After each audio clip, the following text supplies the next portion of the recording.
of UN Committee on Economic, Social and Cultural Rights to contribute to a general comment.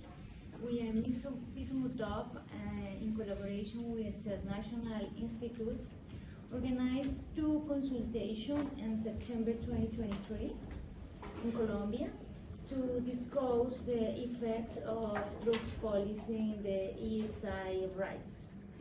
The meeting were attended by approximately 100 people, cannabis and coca growers, and were accompanied by the Office of the United Nations High Commissioner for Human Rights in Colombia.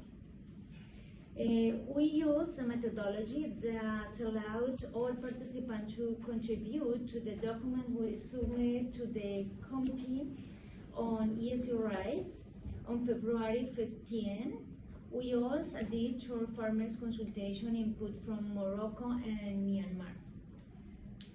At the consultation we discussed two excessive use of punitive approach and drug control at the level of small-scale farmers and its negative effects on ESI rights, with disproportionate impacts on people living in rural areas with high levels of poverty, marginalized communities, including farmers.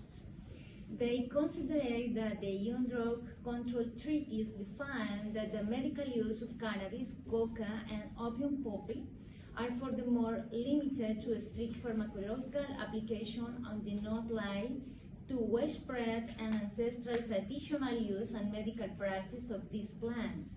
However, many communities around the world have continued to cultivate and use these plants, and global demand has been ever increasing for the plants and its derivatives. In this context, for the first point I would like to make is the growers of these plants are one of the most invisible group affected people by drug policies. The participants in our consultation were unaware of this right enshrined of the covenant. The consensus was that instead of creating conditions for the enjoyment of ESI rights, statements themselves have been violating them. Drug policies have increased military presence, high rates of arrest and imprisonment, and overall creating insecurity and affecting dignity for those living in rural areas. In the words of the coca grower from Putumayo, Colombia, our families were displaced after forced eradication. The second point I want to make is that we are talking about growers who are already marginalized, who governments does not only disrespect basic rights, but applies punitive drugs policies that make them even more vulnerable. On the other hand, an important implication that punitive policies have on the right to work growers who do not have any legal guarantees due to their illegal status receive poor payments while the drug traders takes the greatest benefits.